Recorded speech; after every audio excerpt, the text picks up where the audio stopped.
پانچویں نظم مستقبل کی جھلک، شاعر مولانا ظفر علی خاں۔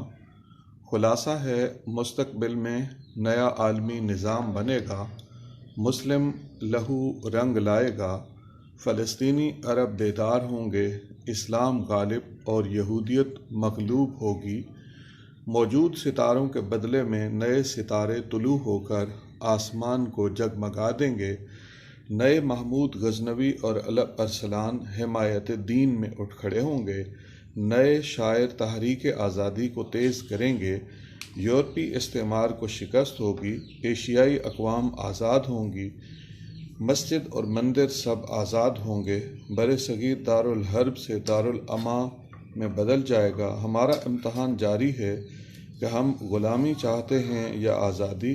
یہ فقط دل بہلانے کی باتیں نہیں، آج اختلاف کرنے والے کل اس حقیقت کو دیکھ لیں گے۔